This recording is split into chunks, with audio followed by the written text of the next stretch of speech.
Muy bien, Juan capítulo 19, ve conmigo ahí por favor. Juan 19, fíjate lo que dice el versículo 28. Dice: después de esto, sabiendo Jesús que ya todo estaba consumado, dijo para que la escritura se cumpliera: tengo sed. Y estaba allí una vasija llena de vinagre, y entonces ellos, los soldados, ¿verdad?, empaparon en vinagre una esponja y poniéndola en un hisopo, se la acercaron a la boca. Cuando Jesús hubo tomado el vinagre, dijo: consumado es. Y habiendo inclinado la cabeza, entregó el espíritu. Algunos escritores cristianos, algunos teólogos dicen que la única razón por la cual Jesús dijo tengo sed fue para humedecerse un poco los labios y poder gritar o poder expresar en voz alta las palabras consumado es. De hecho, lo que le dieron a Jesús no fue agua, fue agua mezclada con vinagre. Eso es lo que dice ahí en el versículo 30, cuando Jesús hubo tomado el vinagre. Fíjate, le daban agua mezclada con vinagre porque el vinagre hacía que se le adormeciera el cuerpo. Al tomar el vinagre, lo que hacía el efecto del vinagre era que se adormecía su cuerpo para que pudiera soportar un poco mejor todo lo que habían hecho con él, ¿verdad? Todos los latigazos y todas las heridas que Jesús llevaba o que el preso tenía en la cruz. Entonces le daban vinagre, era una especie como de anestesia, ¿verdad? Un anestésico. Ahora, Jesús no quería una anestesia.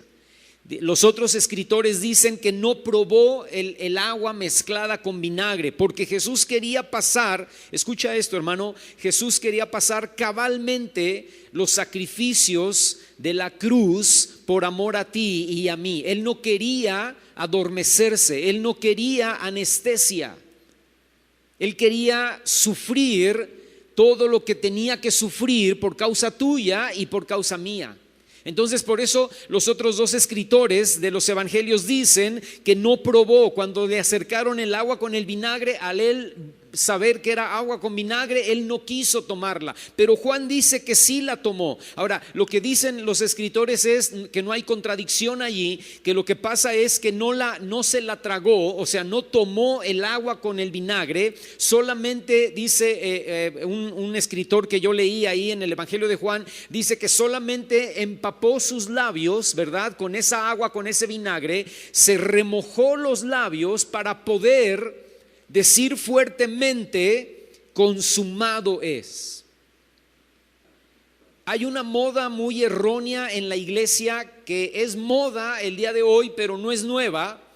Viene desde Constantino en el año 300 más o menos. Algunas personas piensan que Constantino, que era un emperador romano, se convirtió al cristianismo y revolucionó toda la iglesia cristiana en ese momento, que estaba siendo terriblemente perseguida por 300 años, ¿no? Pero yo realmente creo en mi corazón que Constantino nunca se convirtió. Constantino usó el cristianismo a favor de su política, ¿no? Entonces Constantino toma esta moda, o empieza esta moda que ahora ha regresado a las iglesias, y es la moda de la adoración a la cruz. Constantino dice que tiene una visión, según él vio los cielos abiertos, una cruz en el cielo. Él iba a pelear contra otro ejército y entonces él vio la cruz de los cristianos, ¿verdad? Y oyó una voz que le dijo: por esta cruz vas a vencer. Y entonces Constantino toma esa imagen y la pone en su estandarte y sale a la guerra con esa imagen de la cruz y gana la batalla. Y entonces Constantino, entre comillas, se convierte al cristianismo. Y escúchame, y eso le hizo más mal al cristianismo que bien, porque mientras que el cristianismo estaba siendo perseguido, la iglesia estaba creciendo.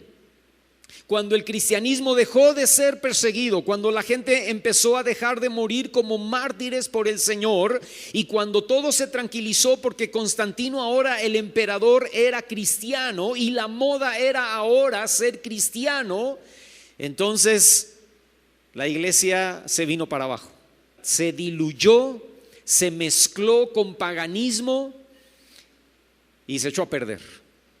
Y entonces empezó a surgir la religión cristiana.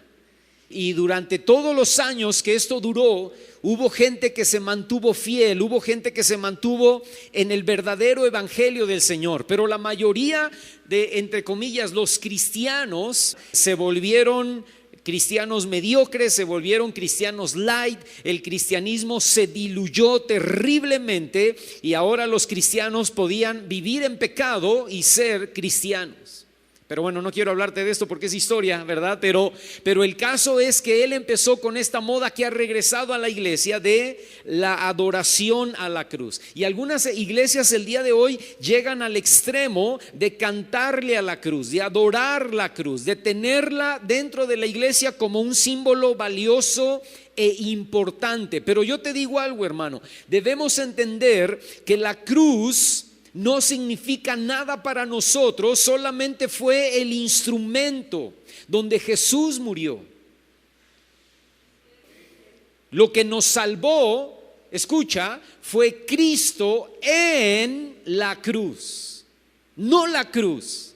Lo que nos salva es Cristo en la cruz. Lo que nos salva es el derramamiento de su sangre en la cruz, que puede perdonar todo pecado. No podemos confundirnos, no podemos equivocarnos y decir, la cruz. No, la cruz no tiene nada que ver. La cruz solamente fue el aparato, el instrumento donde el Señor pagó por nuestros pecados. Pero lo importante de la cruz no es la cruz en sí. Lo importante de la cruz es que Jesús murió allí derramó su sangre y nos limpió, nos lavó, nos salvó de nuestros pecados.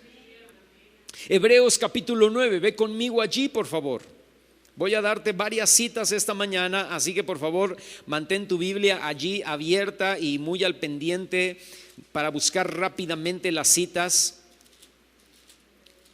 Ok, Hebreos capítulo 9, fíjate, versículo 12.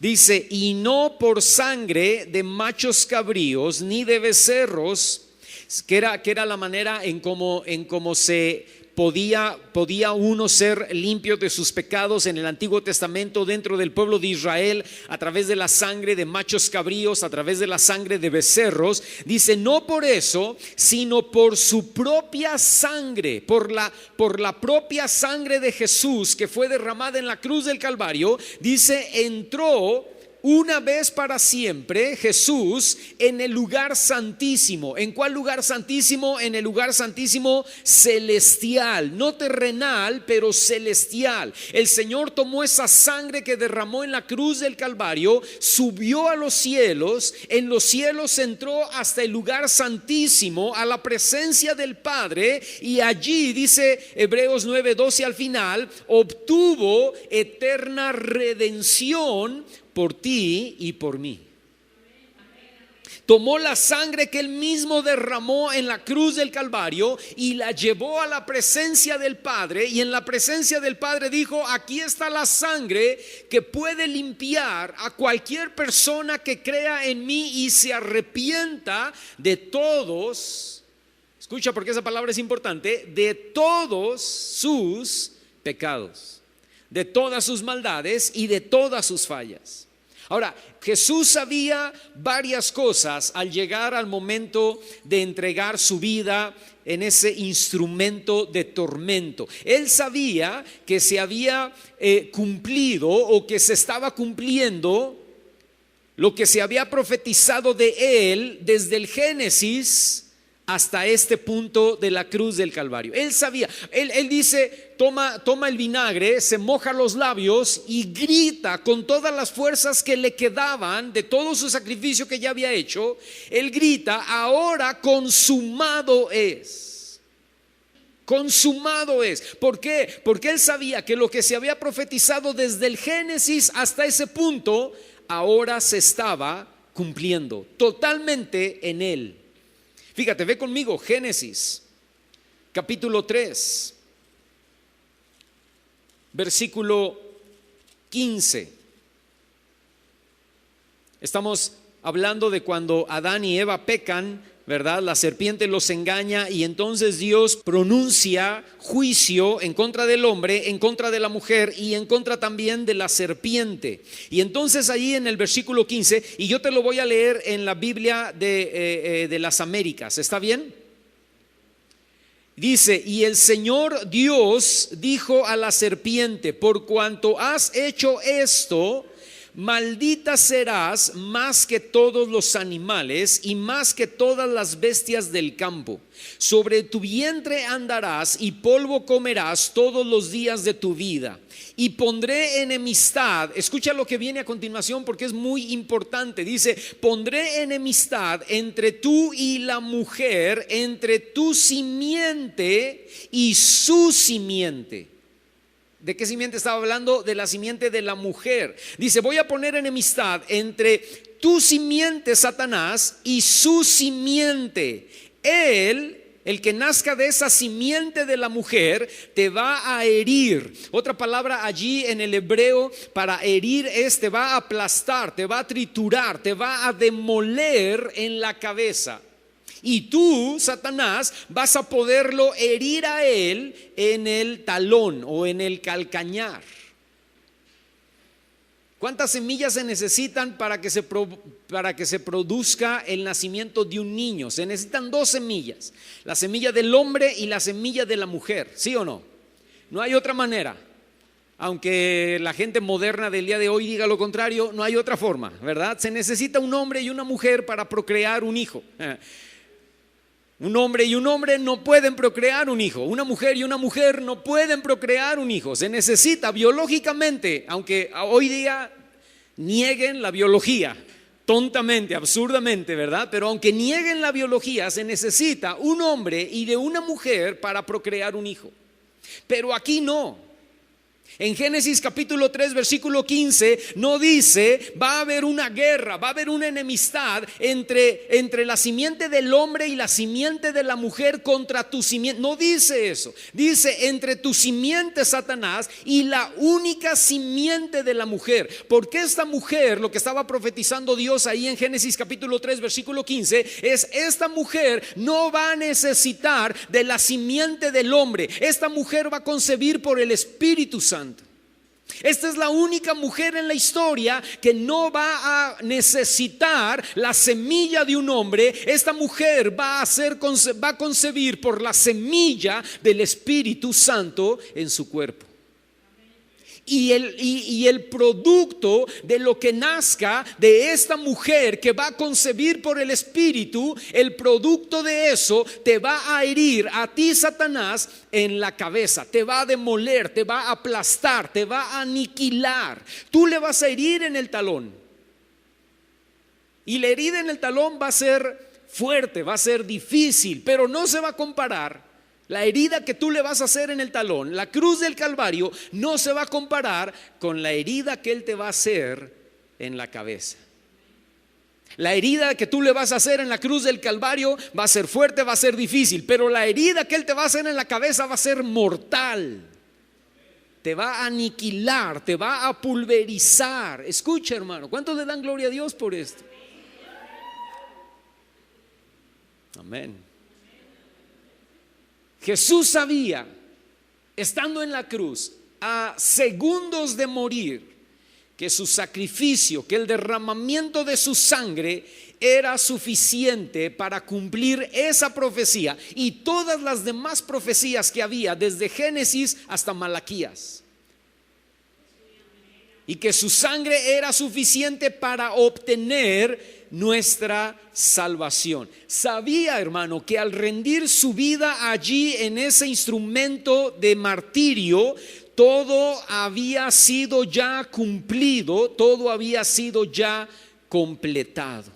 Es por eso que él menciona estas palabras: consumado es. Fíjate, no dijo todo se acabó, como si la muerte en la cruz hubiera sido una derrota. Más bien era una proclamación. Consumado es, era una proclamación de victoria y era una proclamación de triunfo.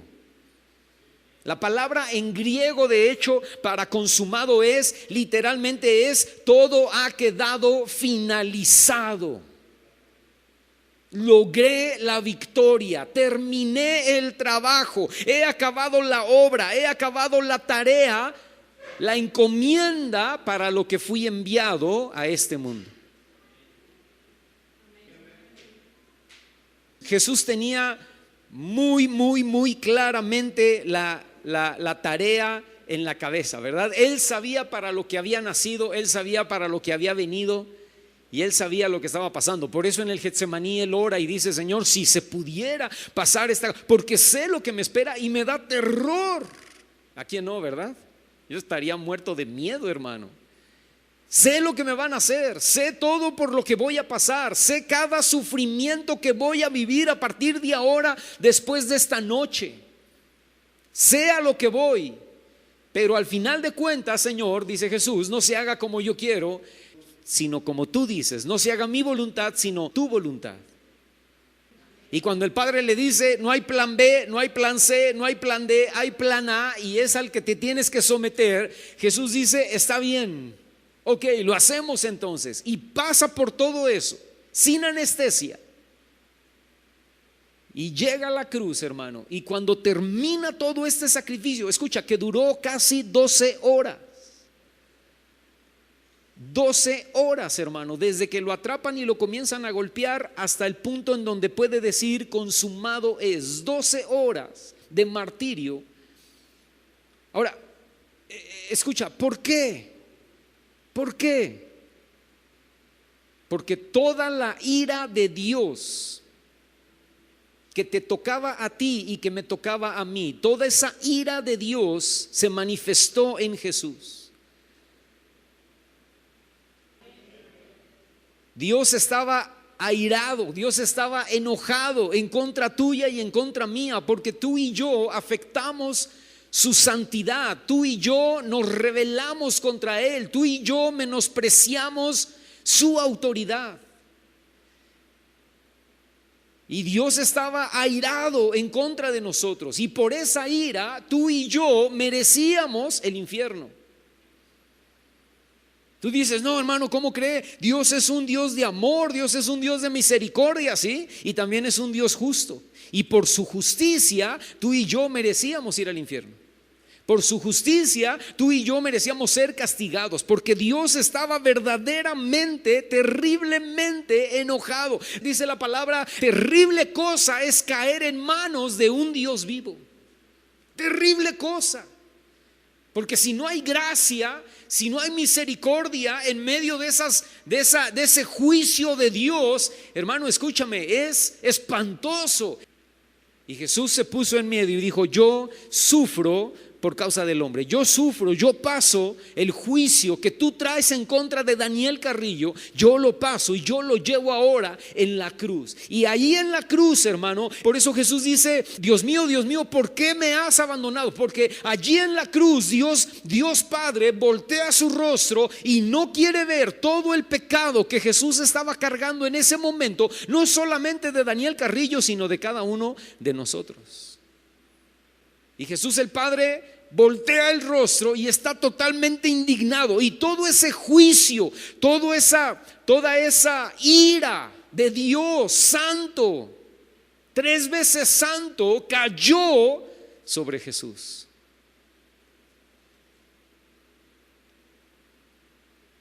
Y entonces, al caer sobre Jesús, la ira de Dios se satisfizo. Dios, al ver el sacrificio de Jesús, escucha, quedó satisfecho. Y Jesús dice: consumado es, ahora está terminado. El hombre a partir de ahora puede ser salvo por gracia, a través de la sangre que yo he derramado, a través de este sacrificio, a través de este juicio. El hombre puede ahora, Daniel Carrillo puede ahora alcanzar misericordia y gracia y perdón de sus faltas. Si Daniel Carrillo viene, se arrepiente y me recibe como Señor, como Rey, como dueño, como amo de su vida, Se perdieron de un punto para levantarse encima de la silla, gritar, ¿verdad? Aventar su Biblia al cielo, volverla a cachar o algo así, ¿no? Si le vas a aplaudir al Señor, apláudele con ganas.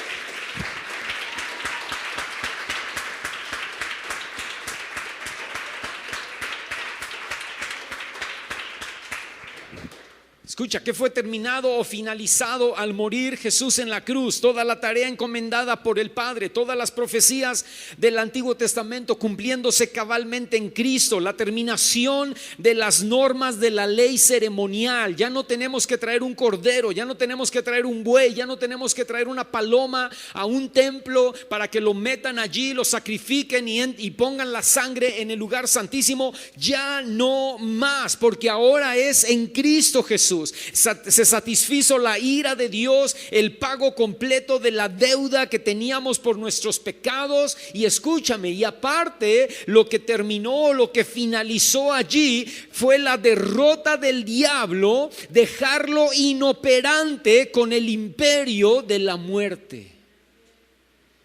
Yo les he estado enseñando lo que hemos estado hablando en Panorama Bíblico los sábados, y los que han pasado la clase en otro tiempo conmigo, yo les he dicho, ¿verdad? Que cuando el hombre peca, cuando Adán y Eva pecan y toman del fruto prohibido, ¿no? Y son engañados por la serpiente, al morder Adán el fruto, al morder Eva el fruto y al comer lo que Dios les había dicho que no comieran, en ese momento ellos sacaron sus llaves, ¿no? Sacaron sus llaves y se las entregaron, las llaves que Dios les había dado de poder, de dominio, de autoridad de la tierra.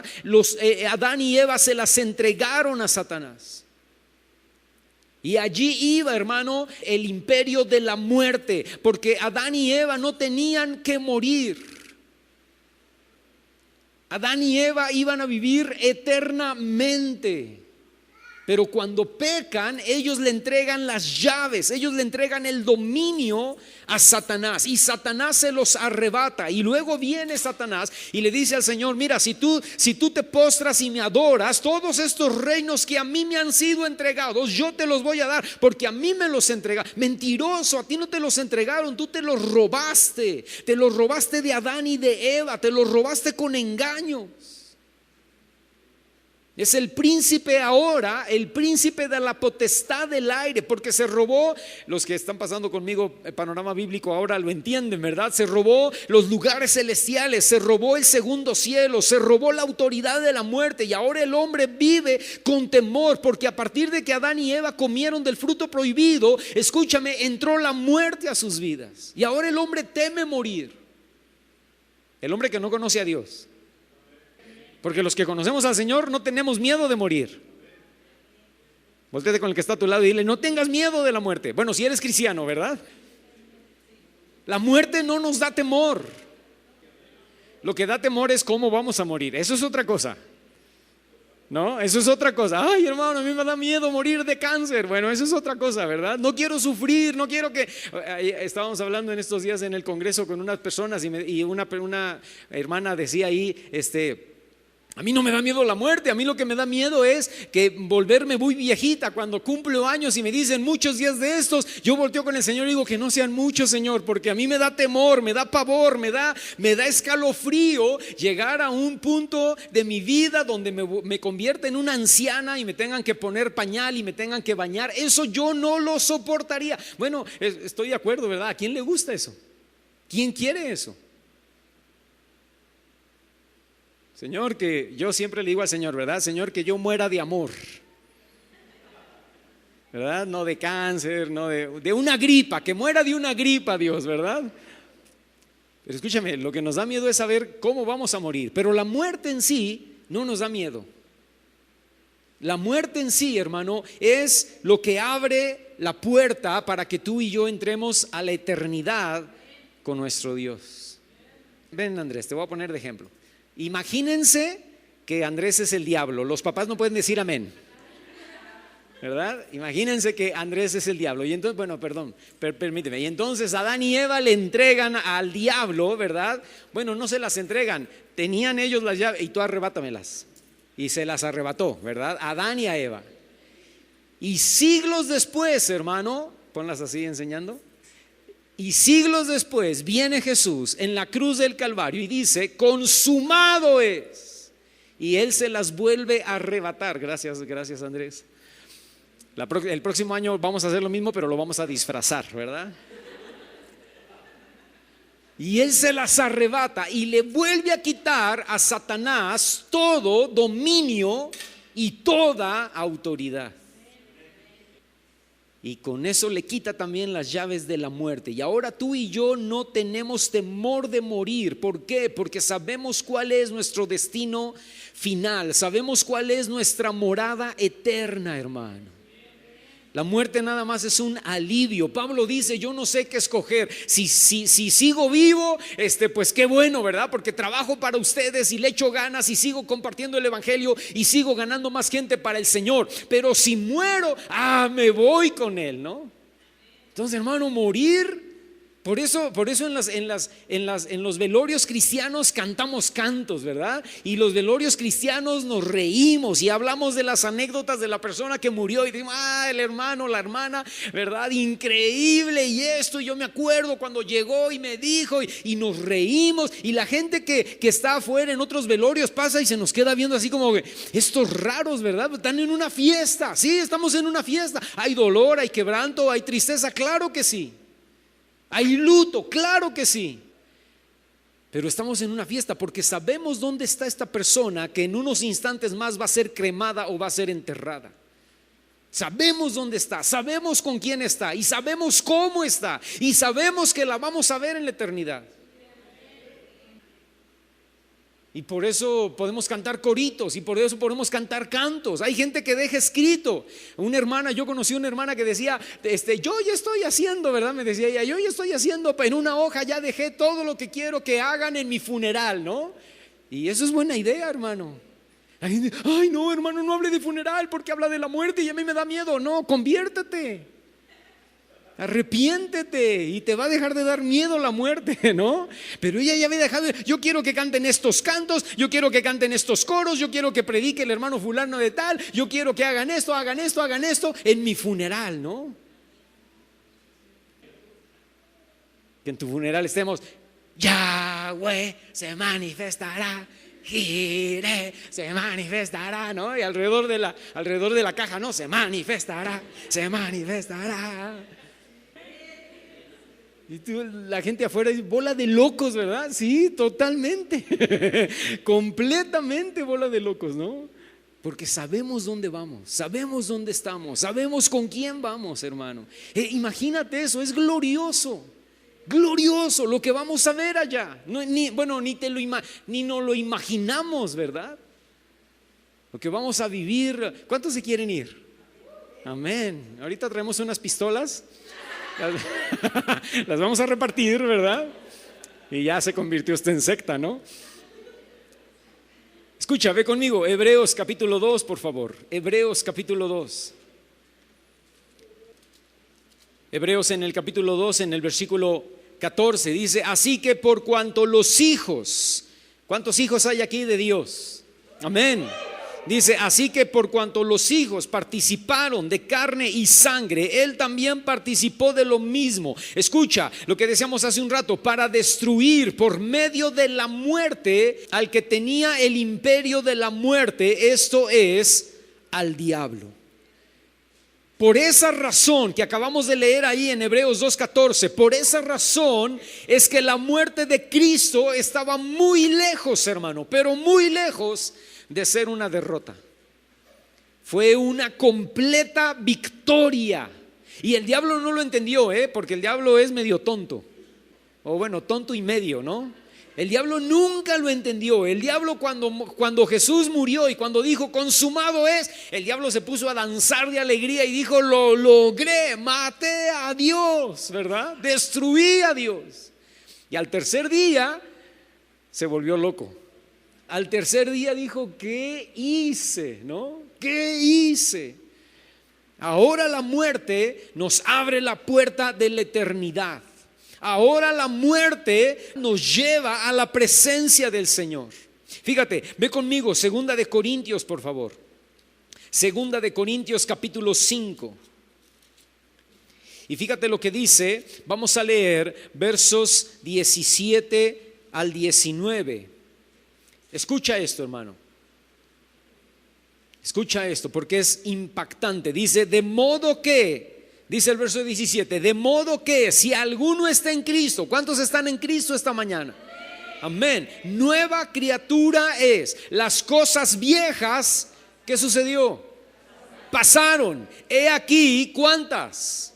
Todas son hechas nuevas. Y luego nuevas. Y luego dice el versículo, fíjate ahí, el versículo 18 dice, y todo esto proviene de Dios, no de la religión, no de tu iglesia, no de tu pastor, no de que te portas bien o de que le echas ganas. No. Esto proviene de Dios, quien nos reconcilió consigo mismo por Cristo y nos dio el ministerio de la reconciliación. Que Dios estaba en Cristo reconciliando consigo al mundo, no tomándoles en cuenta a los hombres sus pecados, y nos encargó a nosotros la palabra de reconciliación. ¿Qué es la palabra de reconciliación, hermano? Son las buenas nuevas de salvación. ¿En qué consisten? Consisten en que cada persona acepte por fe el sacrificio de Jesús y crea que solamente a través de su sangre podemos ser perdonados de todos nuestros pecados y entonces comenzar a vivir una vida bajo su señorío.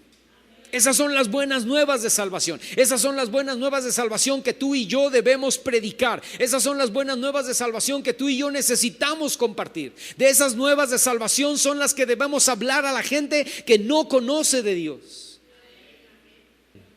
¿Para qué? Para que cuando se mueran su velorio sea una fiesta, y para que su vida sea una vida de victoria, de triunfo. Libre de problemas, no, con problemas tal vez, con situaciones difíciles tal vez, pero una vida donde Dios está con ellos y les toma la mano y le dice, no temas, yo estoy contigo, yo te ayudo, yo voy, yo estoy a tu favor. Tú y yo necesitamos compartir las buenas nuevas de salvación, porque si Jesús dijo consumado es, fue para que tú y yo nos levantemos y comencemos a ser embajadores de justicia, embajadores de misericordia. Amén, amén. Dale un aplauso fuerte al Señor. Amén.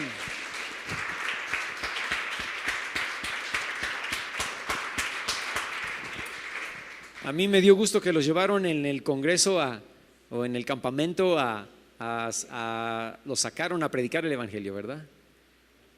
Y no todos predicaron el evangelio, no todos los que fueron predicaron, pero escúchame, pero el simple hecho de salir y enfrentarse con la gente y estar ahí parados, ¿verdad? Aunque otro estaba hablando y diciendo, mira, queremos enseñarte, queremos compartirte de Cristo, y aunque los otros niños estaban ahí, ¿verdad? Y ahí, ¿verdad? Así, de todas maneras, hermano, eso provoca que exponerse a lo que Dios quiere hacer en sus vidas. Que no te dé pena, que no te dé miedo, que no te dé vergüenza, porque el sacrificio de Jesús fue muy grande, hermano.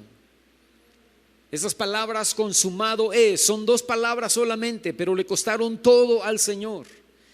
Esas palabras fueron el cumplimiento de toda la palabra de Dios, hermano. Escúchame, y tú y yo necesitamos tomar ese privilegio de ese sacrificio y hablarlo, compartirlo, declararlo sin miedo, con valentía. Yo sé que muchos de ustedes aquí en esta iglesia comparten el evangelio, yo lo sé.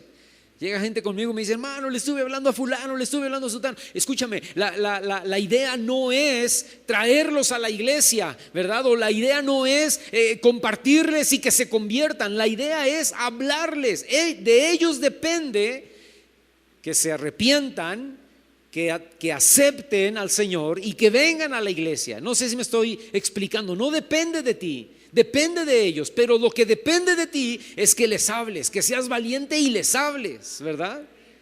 Y sí, obviamente, invítalos a la iglesia, invítalos a crecer y discípulalos. Si aceptan al Señor, hazlo, pero no te preocupes si ellos te rechazan. No te preocupes si dicen, ahorita no tengo tiempo, ahorita no me hables de eso. No te preocupes por eso, porque tu papel no es convencerlos, tu papel es predicarles. Y lo necesitamos hacer. Predicarles, escucha, y ser insistentes, ¿verdad? Insiste, insiste, insiste, hasta que te digan, ay, ya me caes regordo, vamos, ándale pues, ¿verdad? Guíame pues en la oración que tanto me di. Y ahí Dios va a hacer algo, ¿no? Conocí un pastor que le echó un ride a uno de sus, no sé qué fue, primos, tíos, cuñados, no sé qué fue. Él vivía en una ciudad, dice, y el viaje era de 6 horas. Y entonces él me habló un día antes y me dijo, oye, quería ver si tú me puedes echar un ride, sé que vas a ir a la ciudad fulana de tal y yo necesito ir también, ¿me puedo ir contigo? Y dice, yo sabía lo que era, adúltero, mal hablado, borracho, ¿verdad? Y yo le dije, claro que sí. Dijo, tengo 6 horas, voy a tener 6 horas. Y el otro pobrecito no sabía ni a lo que se metía, ¿verdad? Y dice, y entonces se subió a mi carro. Dice, y yo a propósito arranqué y aceleré 120, 130. Ahora bájate. No te puedes bajar, ¿verdad? Aquí te voy a hablar, aquí te voy. Y dice, y estuve hablándole, y me daba una vuelta, y me daba otra, y me daba otra, y me daba otra, y así pasaron las 4 primeras horas, ¿verdad? Evadiendo, hasta que me cansó y le dije, eres un pecador, eres un adúltero, yo sé cómo andas, arrepiéntete. Y dice, y ahí empezó a llorar, y ahí le aceleré a 150, ¿verdad? Y ahí empezó a llorar, y ahí fue quebrantado, y ahí fue cuando aceptó al Señor. Las otras 2 horas fue hablarle de todo lo que Dios tenía para él. Escúchame, hermano, necesitamos ser así. Necesitamos predicar el evangelio, porque Jesús no dijo de a gratis, consumado es. Le costó y le costó todo. El que tú y yo podamos disfrutar de la presencia de Dios ahora y en la eternidad, a Jesús le costó sangre, hermano. Y tú y yo necesitamos no solamente estar aquí y darle gracias. Eso está bien, ¿verdad? Qué bueno que levantes tus manos, le des gracias, dances, aplaudas, vengas, leas la Biblia, ores. Qué bueno todo eso. Pero escúchame, pero más que eso, necesitamos compartir el evangelio y necesitamos hablarles a otros de Cristo. ¿Podemos ponernos de pie en esta mañana? Y podemos darle gracias a Dios por esa salvación tan grande. ¿Sí? Inclina tu rostro ahí donde estás. Y si quieres hacerlo ahí, cierra tus ojos solamente para no distraerte, y levanta tus manos delante de la presencia de Dios y dile al Señor, Padre, gracias. Gracias por ese sacrificio. Gracias por esas palabras que te costaron, Señor. Consumado es. Gracias, Dios. Gracias porque las pudiste pronunciar, porque no fuiste rebelde al mandato del Padre, porque no rehuiste obedecer al Padre, porque fuiste obedientemente, mansamente, fuiste a la cruz y pudiste sufrir todo lo que sufriste por amor a mí y por amor a mis hermanos, Señor.